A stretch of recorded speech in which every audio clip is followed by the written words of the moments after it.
दोस्तों नमस्कार। दोस्तों आपको बफोर्स स्कैम याद है, आपको 2G स्कैम याद है, आपको कोल स्कैम याद है। इन तमाम स्कैम्स के दौर में किस तरीके से इस देश में सीबीआई सक्रिय थी आपको याद है। आपको याद है इन्फोर्समेंट डायरेक्टरेट कैसे छापा मारा करता था। आपको याद है आईटी डिपार्टमेंट और उसके डीजी तक कैसे सक्रिय थे। आपको याद है अखबारों की हेडलाइन उस वक्त कैसी छपती थी, टेलीविजन स्क्रीन पर कैसी खबरें रेंगती थी, और उसके बाद पार्लियामेंट के भीतर का हंगामा आपको याद है। या फिर सब कुछ आप भूल चुके हैं और नई परिस्थिति में जब जासूसी मामले को लेकर दुनिया के 4 देशों में जांच चल रही है। राफेल सौदे को लेकर फ्रांस ने एक जांच कमेटी बैठा दी है जो 2 दिन के बाद अपनी रिपोर्ट भी देगी। इस देश के भीतर में 8 महीनों से चल रहा किसान आंदोलन, जिसको लेकर कनाडा, ब्रिटेन, ऑस्ट्रेलिया की पार्लियामेंट तक में आवाज उठी, क्या इन तमाम मसलों को लेकर भारत के भीतर कहीं भी कोई छोटी सी आवाज आपको सुनाई दी? या सब कुछ ठीक चल रहा है? या फिर यह मान लिया जाए कि उस दौर में जो स्कैम होते थे उस स्कैम को सामने लाने वाला मीडिया अब रेंगने लगा है, शायद इसीलिए कोई कुछ नहीं कहता। उस दौर के भीतर की परिस्थितियों को और आज की परिस्थितियों के बीच में आज चलते हुए जरा इन स्थितियों को जांच लीजिए। जब जासूसी का मामला सुप्रीम कोर्ट के दरवाजे पर पहुंच गया है तो सबसे बड़ा सवाल आज की तारीख में यही हो चला है, क्या वाकई सुप्रीम कोर्ट सरकार को कोई निर्देश देगा? उस निर्देश को देने से पहले कोई जांच कमेटी बैठा देगा? उस जांच कमेटी को बैठाने से पहले क्या वाकई इस स्थिति में देश को लाकर खड़ा कर देगा कि जो सरकार कर रही है वह देशहित में नहीं है? क्या ऐसा हो सकता है? क्योंकि हमें तो याद है बफोर्स घोटाला जब पहली बार सामने आया था तो उस समय के एक डॉक्यूमेंट हमारे पास है जो कि स्वीडिश विसिल ब्लोअर के जरिए जारी किया गया। यह डॉक्यूमेंट 16 अप्रैल 1987 यानी आज से 34 बरस पहले चले जाइए। उस वक्त स्वीडिश रेडियो स्टेशन से एक न्यूज में इस विसिल ब्लोअर की बात निकलकर एक स्टोरी के शब्दों में आई थी कि बफोर्स के साथ कोई डील हुई है और उसमें कमीशन लिया गया है। और उसके बाद भारत के अखबार इंडियन एक्सप्रेस में वहां के रिपोर्टर चित्रा सुब्रमण्यम ने जिस तरीके की रिपोर्ट की, उसके बाद इस देश की राजनीति में हंगामा मच गया। और हंगामा इस कदर मचा कि समूची सियासत डोलने लगी और जो विपक्ष के सारे सांसद हैं उन्होंने संसद से इस्तीफा दे दिया। और उसके बाद राजीव गांधी को चुनावी हार मिली। और तब की परिस्थितियों को नहीं जानते हैं तो मनमोहन सिंह के दौर में आ जाइए, जब 2G स्कैम सामने आया था। उस वक्त सीएजी की रिपोर्ट थी। उस सीएजी की रिपोर्ट में कोई एफआईआर दर्ज नहीं कराई गई थी, राजनीतिक तौर पर विरोध शुरू हुआ था। उसके बाद 2G स्कैम आया, उसको लेकर भी कोई एफआईआर दर्ज नहीं कराई गई थी, बल्कि डायरेक्टर जनरल जो कि इनकम टैक्स डिपार्टमेंट के थे वही सक्रिय हुए थे। और उस वक्त जिस तरीके से पूरी जांच की जा रही थी, उस जांच को लेकर अखबार रंगे जाने लगे। मेन स्ट्रीम मीडिया की खबरों में सिर्फ वही चीजें चलने लगी और लाख बोलते रहे मनमोहन सिंह, लेकिन उनकी एक बात नहीं सुनी गई। और जब उन्होंने अपने तौर पर कहा कि उनको उस काल कोठरी की सियासत के भीतर भी उनका कुर्ता बिल्कुल साफ है, तो भी बीजेपी ने इसे सुना नहीं। पार्लियामेंट के भीतर हंगामा मचता रहा और सियासत डामाडोल होती रही। लेकिन तब मीडिया कह रहा था। आज की तारीख में मीडिया नहीं कहता है। और दुनिया में तमाम देशों के बड़े अखबारों को भी जब जासूसी मामले को सामने लाने के लिए चुना गया तो भारत का कोई मीडिया हाउस साथ में खड़ा नहीं था। इसीलिए इस देश के भीतर में वायर, जो कि एक लिहाज से आप कहें सोशल मीडिया का हिस्सा है, डिजिटल मीडिया का हिस्सा, यह मेन स्ट्रीम का हिस्सा नहीं है। क्योंकि मेन स्ट्रीम मीडिया की पहुंच इस देश में गांव तक होती है। आपको किसी इक्विपमेंट की जरूरत नहीं पड़ती है, सामने टेलीविजन चल रहा है और उसमें चीजें आती चली जाती हैं। लेकिन जब आप डिजिटल मीडिया से जुड़ते हैं तो भारत के गांव इंटरनेट की इजाजत अभी नहीं देते हैं। भारत के भीतर अभी सबके पास ना इंटरनेट है, ना इंटरनेट के जरिए वह साधन है जिसके जरिए वह खबरों को देख समझ सके।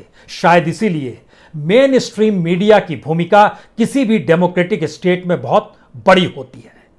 और मोदी सरकार ने शायद इसे ही मैनेज कर लिया। लेकिन अब सवाल सबसे बड़ा है कि इस देश के भीतर में अगर मीडिया मैनेज हो जाए और सारी खबरें सरकार के अनुकूल ही दिखाने की परिस्थितियों में अगर देश आ जाए तो फिर सुप्रीम कोर्ट की भूमिका क्या होगी? सुप्रीम कोर्ट में जासूसी मुद्दे को लेकर पत्रकार गए हैं, एडिटर गिल्ड गया है और जिन पत्रकारों की जासूसी हुई वह गए हैं। सुप्रीम कोर्ट ने कुछ सवाल कल ही पूछे। उन सवालों के अक्स तले हमें लगता है कुछ पुराने सवाल जो स्कैम के जरिए इस देश में हुए हैं उसे भी समझने की जरूरत है, क्योंकि जासूसी का जिक्र सुप्रीम कोर्ट कहता है 2019 में यह रिपोर्ट तो आ गई थी, उसके बाद से कोई एफआईआर क्यों नहीं हुई, कोई शिकायत क्यों नहीं हुई। और फोन इंटरसेप्ट जैसी शिकायतों के लिए टेलीग्राफ एक्ट तो काम करता है, लेकिन टेलीग्राफ एक्ट काम करे या 2019 में रिपोर्ट आई हो या फिर इस देश में कोई एफआईआर दर्ज करानी हो, अगर सरकार ही जासूसी करा रही है तो सरकार के खिलाफ एफआईआर दर्ज कहां होगी, यह सुप्रीम कोर्ट को बताना चाहिए। यह भी जानकारी देनी चाहिए जब टेलीग्राफ एक्ट के तहत जिस डिपार्टमेंट को काम करना है वो डिपार्टमेंट इस देश के भीतर में क्या सरकार की अनिच्छा के खिलाफ जा सकता है या उसकी इच्छा के खिलाफ जा सकता है। सवाल यह नहीं है, सवाल यह पहली बार है क्या वाकई इस देश के मसले को लेकर जब सुप्रीम कोर्ट ने इस बात का जिक्र कर ही दिया है, अगर यह आरोप है तो बेहद संगीन है और अगर इस खबर में तथ्य है तो वाकई यह आरोप बेहद गंभीर है। हमें लगता है आज इस बात की विवेचना करने की जरूरत है कि इस देश के भीतर में जब 2G स्कैम का मसला आया, जब कोल माइंस घोटाले का जिक्र हुआ और जिस समय बफोर्स घोटाला भी आया था, अगर इनकी फाइलों को भी टटोलना शुरू कीजिएगा। बफोर्स घोटाले को लेकर वीपी सिंह इस देश के प्राइम मिनिस्टर जरूर बन गए, लेकिन वह कोई नाम दे नहीं पाए जो कि पूरी चुनावी रैलियों में अपनी जेब में कागज लेकर चलते थे। क्या मैं नाम बता दूं किसने घूस ली है? नहीं बता पाए। लेकिन उसके बावजूद भी इस देश में हाई कोर्ट सक्रिय हुआ, सुप्रीम कोर्ट सक्रिय हुई, सीबीआई सक्रिय हुआ, ईडी सक्रिय हुआ और यही स्थिति 2G स्कैम और कोल स्कैम को लेकर है। उस तमाम स्कैम के दौर में अगर आप उन परिस्थितियों को देखना शुरू कीजिएगा तो आप बहुत साफ तौर पर देख पाएंगे कि जो विनोद राय थे वह मौजूदा सरकार के एक हिस्से के तौर पर एक पद को संभालते हैं, यानी उन्होंने परसेप्शन डेवलप किया था। इसीलिए जब यह मामला हाई कोर्ट में पहुंचा, सुप्रीम कोर्ट में पहुंचा, किसी को सजा नहीं हुई। इसीलिए अब अगला सवाल यह आता है कि जब दुनिया के 10 देशों को लेकर जासूसी मसले में हड़कंप मची हुई है और मैक्सिको, मोरक्को, हंगरी और फ्रांस जांच कर रहा है, इजराइल भी अपने तौर पर जांच कर रहा है और इसके दायरे में मैक्सिको के राष्ट्रपति लोपेज आ चुके हैं, जो कि उस वक्त जब जासूसी हो रही थी उस समय वह विपक्ष में थे और वह चुनाव के वक्त उनको जासूसी की जा रही थी। फ्रांस के मौजूदा राष्ट्रपति मैक्रोन इसके दायरे में हैं, मिस्र के प्रधानमंत्री इसके दायरे में हैं, मोरक्को के प्रधानमंत्री और मोरक्को के किंग जो हैं वह भी इसके दायरे में हैं, इराक के प्रेसिडेंट इसके दायरे में हैं, सऊदी अफ्रीका के प्रेसिडेंट दायरे में हैं, लेबनान के प्रधानमंत्री के दायरे में हैं, युगांडा के पूर्व प्रधानमंत्री दायरे में हैं।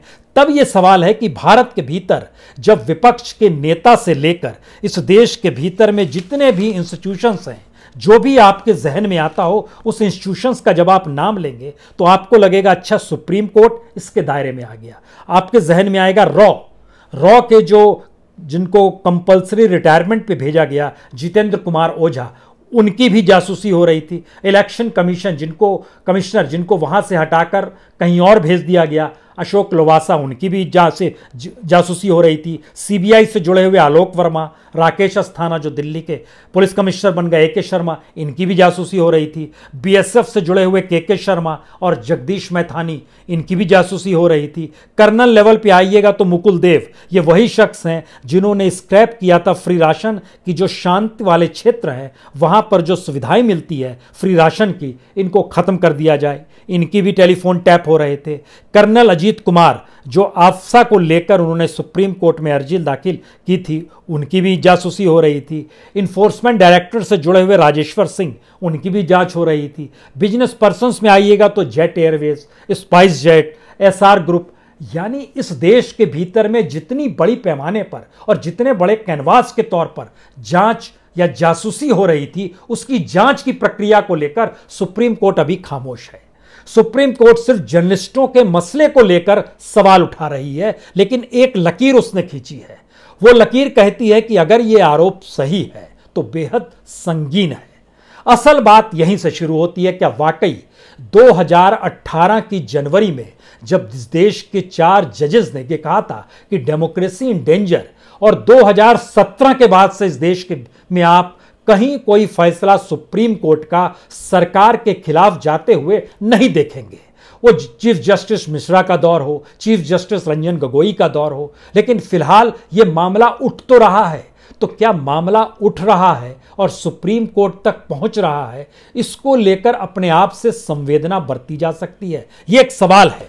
यह सवाल इसलिए बड़ा महत्वपूर्ण हो चला है क्योंकि मौजूदा वक्त में मोदी सरकार पार्लियामेंट को ढाल बना चुकी है। पार्लियामेंट को ही वह लोकतंत्र का मंदिर और उस देश के पूरे सिस्टम का ग्राउंड जीरो कह रही है। उसका बहुत साफ कहना है कि जो भी करना कहना है पार्लियामेंट के भीतर कहिए, बाहर मत जाइए।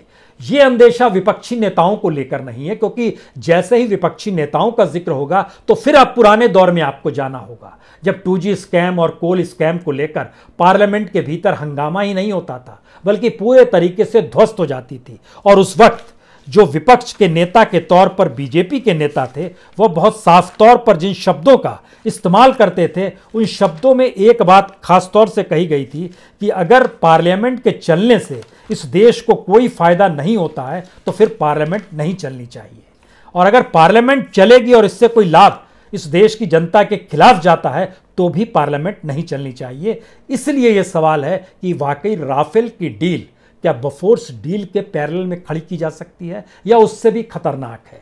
जासूसी का मसला तमाम स्कैम से हटकर क्या वाकई राष्ट्रीय मसले से जोड़ा जा सकता है? अगर जोड़ा जा सकता है तो सुप्रीम कोर्ट की भूमिका क्या होनी चाहिए, यह भी एक सवाल है। क्योंकि सुप्रीम कोर्ट ने जो 2-3 बातें कही, उसमें बहुत साफ तौर पर इस बात का जिक्र किया है कि अगर ये आरोप गंभीर है, लेकिन इसमें दिक्कत ये आ रही है कि सरकार को नोटिस आपने क्यों नहीं भेजा। यानी आप सुप्रीम कोर्ट के दरवाजे तक पहुंच गए, यह नोटिस और यह अर्जी तो आपको सरकार के दरवाजे पर भी लगानी चाहिए थी। तब यहां पर सवाल शुरू होता है कि इस देश के भीतर में जो इंस्टीट्यूशन अपने लिए काम करते हैं, यानी कॉन्स्टिट्यूशन के लिए काम करते हैं, जो एक स्वायत्त ऑर्गेनाइजेशन के तौर पर है, उनकी भूमिका क्या होनी चाहिए। और उसमें सुप्रीम कोर्ट सबसे ऊपर खड़ा है, क्योंकि संविधान की व्याख्या सुप्रीम कोर्ट ही करता है। तो क्या सुप्रीम कोर्ट के संविधान की व्याख्या करते वक्त सरकार के सामने विरोध करने वालों को अर्जी देनी होगी? यह पहला सवाल है। दूसरा सवाल यह है कि जो मांग की गई है कि आप एक SIT जांच कीजिए, सुप्रीम कोर्ट के किसी जज की ही नियुक्ति कर दीजिए। जांच जो होनी चाहिए स्वतंत्र हो, और इस स्वतंत्र जांच के दायरे में इस देश के कैबिनेट सेक्रेटरी या कैबिनेट स्तर के किसी सबसे बड़े नौकरशाह को उसके दायरे में लाना होगा, क्योंकि जांच सरकार के खिलाफ हो रही है। अब ध्यान दीजिए कि बीते 3 बरस से जब सुप्रीम कोर्ट में कोई मुकदमा इस देश की सत्ता के खिलाफ जाते हुए आपने नहीं देखा, उसकी व्याख्या अपने तरीके से, चाहे वो आर्टिकल 370 को लेकर हो, चाहे अयोध्या में राम मंदिर को लेकर हो, या जो भी आपके जहन में मसले आ रहे हो, जो भी आपको लगता है कि चाहे वो CNRC को लेकर हो, चाहे वो ट्रिपल तलाक को लेकर हो, चाहे अल्लाह मनाई को लेकर हो, जो भी आपके जहन में आता है केस, उस केस का जिक्र कीजिए और जरा समझने की कोशिश कीजिए क्या ऐसा अतीत में कभी हुआ है, और अगर अतीत में नहीं हुआ है और अभी हो रहा है तो फिर अभी सुप्रीम कोर्ट ने इस मामले को स्वीकार क्यों लिया? क्या यह मामला सुप्रीम कोर्ट का स्वीकार करना एक शॉक ऑब्जर्वर की तरह काम कर रहा है सरकार के लिए, या वाकई सुप्रीम कोर्ट उस हद तक जा सकती है जहां पर वह सरकार को नोटिस दे दे, जहां वो स्वतंत्र जांच बैठा दे? क्योंकि इस देश के भीतर में किसान आंदोलन के वक्त हमने देखा, अपने तौर पर इस देश के एग्रीकल्चर मिनिस्टर जांच कर रहे थे, लेकिन उसके बावजूद भी एक कमेटी सुप्रीम कोर्ट ने बना दी। हमने देखा इस देश के भीतर में जब राफेल का मसला आया और राफेल के बारे में जानकारी देने के लिए इस देश के एक जुडिशरी से जुड़े हुए शख्स और 2 पॉलिटिशियन जब CBI के दरवाजे पर पहुंचे, तो उसके बाद CBI के अगले 24 घंटे के भीतर CBI का ऑपरेशन हो गया, आलोक वर्मा की विदाई हो गई और आलोक वर्मा की ही जासूसी होने लगी उसके बाद से लेकर। यानी चीजें छुपी हुई नहीं है, बिल्कुल ट्रांसपेरेंट है। तो क्या वाकई इस देश के भीतर में एक ऐसी परिस्थिति है जहां पर राजनीतिक सत्ता को चुनौती देने के लिए सुप्रीम कोर्ट भी सक्षम नहीं है? राजनीतिक सत्ता को चुनौती कोई ना दे, इसके लिए संसद लोकतंत्र के मंदिर के नाम पर एक ऐसे तौर पर मौजूद सरकार करना चाहती है जहां के बाहर जब भी कोई जाए और जनता से संवाद बनाए नेता, तो इस बात का जिक्र करेगी कि दरअसल ये अनडेमोक्रेटिक है, देश के खिलाफ है। एक बड़ी महीन लकीर है राजनीति करने की। हमें लगता है आज इन बातों को समझने की जरूरत है कि इस देश के भीतर में इंस्टीट्यूशंस, जब हम आपसे जिक्र कर रहे हैं कि मीडिया अपनी भूमिका ना निभाए तो जनता तक सूचना कैसे पहुंचेगी। इस देश के भीतर में आपको जानकर यह भी हैरत होगी, मोदी सरकार के दौर में 23 पीएसयू बेचे गए, लेकिन 67 पीएसयूज में 85 डायरेक्टर्स जो हैं वह बीजेपी के नेता हैं। बीजेपी का वह नेता जो डिस्ट्रिक्ट लेवल पे होगा, बीजेपी का वह नेता जो महिला विंग की अध्यक्षा कभी रही होंगी, बीजेपी का वह नेता जो कि एक वक्त में एमएलए का चुनाव हार गया होगा। 85 डायरेक्टर्स इस देश में पीएसयू से जुड़े हुए हैं जो बीजेपी के हैं। यानी इस देश के राज्यपाल पॉलिटिकल पार्टी के नुमाइंदे के तौर पर अलग अलग राज्यों की राजधानी के राजभवन में रहे, यह भी छुपा हुआ नहीं है। लेकिन सारी चीजें जब पहली बार इस रूप में नजर आए कि किसी भी जगह पर पद संभालने वाला कोई शख्स जो होगा वो शख्स उस राजनीतिक सत्ता की हां या ना से जुड़ा हो, तब आप क्या कहेंगे। और यहीं से सुप्रीम कोर्ट की सबसे बड़ी भूमिका शुरू होती है। सुप्रीम कोर्ट के सामने जो सवाल गए और सवाल जवाब हुए उसमें जरा समझने की कोशिश कीजिए। वकील सवाल कर रहे हैं कि जैसा जिसने हार्डवेयर खरीदा वो कौन शख्स है, हार्डवेयर कहां रखा गया यह भी बताना चाहिए, और सरकार ने एफआईआर दर्ज क्यों नहीं की। अगर ये चीजें हो रही थी क्योंकि सरकार की जानकारी में ना हो, ऐसा चीज देश में हो नहीं सकता है।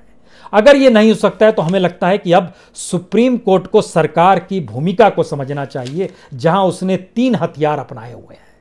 मोदी सरकार यह बोलती ही नहीं है कि पेगासस सॉफ्टवेयर उसने खरीदा या नहीं खरीदा।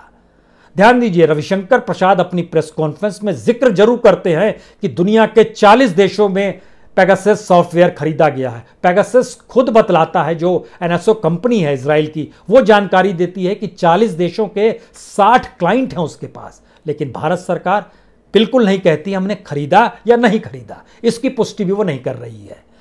दूसरी स्थिति, जांच के आदेश को संसद की गरिमा से वो ढकना चाहती है। इसीलिए उसने क्या कहा, उसने कहा कि मानसून सत्र से ठीक 1 दिन पहले ही यह मामला क्यों आया, उससे बहुत पहले भी आ सकता था, बाद में भी आ सकता था। यानी संसद के साथ जोड़ रही है, और संसद ही सब कुछ है यह भी वो बताने से नहीं चूक रही है। और इतना ही नहीं, जब अंतर्राष्ट्रीय जांच में बात यह उठ रही है कि दुनिया के 10 देश इससे प्रभावित हैं, तो अगला सवाल यह है, क्या भारत इंतजार करे कि दुनिया के 4-5 देशों में जो जांच चल रही है वह जांच के दायरे में भारत को अगर वह देश ले आए, या फिर भारत की खामोशी और उसकी अंतर्राष्ट्रीय कूटनीति इस तमाम मामले को रेड कारपेट तले दबाने में सक्षम हो जाए, तो इस बात का इंतजार क्या यह देश करेगा, या इस देश के कॉन्स्टिट्यूशन इंस्टीट्यूशंस जो हैं वह अपने तौर पर कोई जांच कमेटी बनाएंगे। क्योंकि इससे पहले देश के भीतर में जितने भी स्कैम हुए, जिनके तार दुनिया के दूसरे देशों से भी जुड़े होंगे, उसको लेकर भी सुप्रीम कोर्ट, हाई कोर्ट, हर लेवल पर न सिर्फ जांच की प्रक्रिया हुई, बल्कि इस देश के तमाम इंस्टीट्यूशंस ने अपनी सक्रियता भी दिखाई। यह एक अलग मसला है कि पॉलिटिशियन जब सत्ता में आया तो उसने उन चीजों को ढकने की कोशिश की, और यह ढकने की प्रक्रिया में हर कोई रहा है। लेकिन इसके 2 मतलब निकलते हैं। एक, अगर ये सारे घपले घोटाले मान लीजिए XYZ कोई दूसरा सत्ता में होता, लेकिन विपक्ष में बीजेपी होती, बीजेपी से बेहतरीन विपक्ष इस देश को कभी मिला ही नहीं, जिसने छोटे से छोटे मुद्दे को भी इस देश को जागृत करने के लिए उठाया। यह कोई छुपा हुआ सच नहीं है। बीजेपी एक शानदार विपक्ष की भूमिका में हमेशा रहती है, और शायद इसीलिए हर वक्त पार्लियामेंट ठप भी रही है, जांच कमेटियां भी बनी हैं, जांच भी हुई है, उसका असर पॉलिटिकल भी पड़ा है, और आखिरी दौर में हम लोग CAG की जो रिपोर्ट देखते हैं, जो परसेप्शन के आधार पर विनोद राय साहब ने जो बनाई, और उसका लाभ उनको मिल गया सत्ता बदलते ही, और वो परसेप्शन की रिपोर्ट के आधार पर किसी को कोई सजा नहीं हुई, तो इसका मतलब है विपक्ष के तौर पर बीजेपी एक शानदार पॉलिटिकल पार्टी है।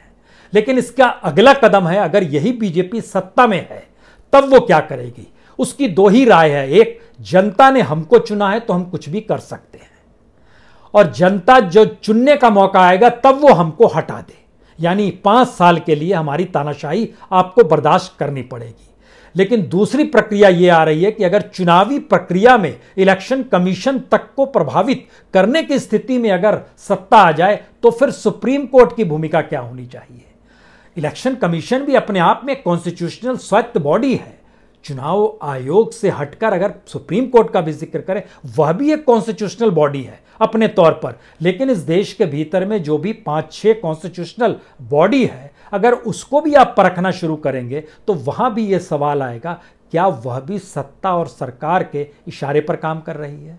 हम इस बात का जिक्र इसलिए भी करना चाहते हैं क्योंकि जो जासूसी के हथियार जिन पावर्स के पास है भारत के भीतर में, जो 10 एजेंसीज है जो जांच कर सकती है, उस 10 एजेंसीज में से 4 एजेंसी से जुड़े हुए लोगों की ही जासूसी हो रही थी। कौन करा सकता है? क्या सुप्रीम कोर्ट इसको एक लंबी बहस तक ले जाना चाहती है और उसके बाद इस देश के भीतर में एक मैसेज जाए कि यहां देखिए सुनवाई हो रही है, सरकार को कुछ करना होगा, पार्लियामेंट है सामने और पॉलिटिकल डिसीजन से बड़े कोई डिसीजन होते नहीं है, सबसे बड़ा डिसीजन तो पार्लियामेंट में होता है। क्या ये पूरा मामला उस दिशा में चला जाए या फिर इस पूरे मामले को लेकर एक स्वतंत्र जांच कमेटी सुप्रीम कोर्ट बैठा दे जो उसके अधिकार क्षेत्र में आता है और पैरेलल में गवर्नमेंट को एक नोटिस दे दे। अगले मंगलवार को सुनवाई है, उस मंगलवार की सुनवाई तक चीज़ों को परखना होगा और उस मंगलवार की सुनवाई के बाद की परिस्थितियों को भी जानना होगा। लेकिन पहली बार इस देश की ऐसी परिस्थिति के बीच में जब मीडिया की हेडलाइंस में वो शब्द गायब हैं जो पहले हर स्कैम में रहते थे, इस देश के भीतर में जो भी कॉन्स्टिट्यूशन के इंस्टीट्यूशंस हैं उसमें एक तरह के वहाँ के ब्यूरोक्रेट्स में खामोशी है। इस देश के पॉलिटिशियंस के सामने सिवाय पार्लियामेंट छोड़कर जनता के बीच जाने का कोई रास्ता बच नहीं पा रहा है और पार्लियामेंट के भीतर भी धड़ाधड़ एक से एक बिल पास कराने में ही सरकार लगी हुई है, जो कि बहस का हिस्सा होने चाहिए क्योंकि उससे जनता इस देश की प्रभावित हो रही है। लेकिन इन सब से इतर आखिरी महत्वपूर्ण बात, जब दुनिया के 4 देशों में जांच चल रही है जासूसी को लेकर और इजराइल खुद अपने तौर पर जांच कर रहा है, तो अगर उन जगहों से ये रिपोर्ट निकल कर आती है कि क्या भारत के भीतर में जो पेगासस सॉफ्टवेयर है उसको तो सरकार को ही बेचा गया तो सरकार मानेगी। इस बात का जिक्र किया जाए कि आपने डील को तोड़ दिया, यह तो टेररिज्म के खिलाफ था और एंटी नेशनलों के खिलाफ था, लेकिन क्या उस डील को सरकार ने तोड़ दिया? ये बातें अगर दुनिया के दूसरे देशों को लेकर निकल कर आए तब भारत सरकार मानेगी या तब सुप्रीम कोर्ट जागृत होगा। तो क्या एक लंबी प्रक्रिया है जब तक यूपी इलेक्शन निकल जाए, फिर लोकसभा का इलेक्शन आ जाए सामने? क्या ये भारत पूरी तरीके से राजनीतिक गुलामी की दिशा में बढ़ चुका है? ये सारे सवाल हैं, लेकिन ये पहला मौका इस देश के सामने है, खास तौर से 2018 के जनवरी में 4 जजेस के द्वारा बोले गए शब्द ही जब उन्होंने कहा था डेमोक्रेसी इन डेंजर, उसके लगभग 3 साल के बाद 360 डिग्री में सुप्रीम कोर्ट के भीतर एक ऐसा मामला है जिसकी सुनवाई के तौर तरीकों पर यह निर्भर है कि डेमोक्रेसी इन डेंजर है तो इसे निकालेगा कौन, और वाकई इस देश में डेमोक्रेसी है तो फिर जांच करेगा कौन। बहुत बहुत शुक्रिया, बहुत बहुत शुक्रिया।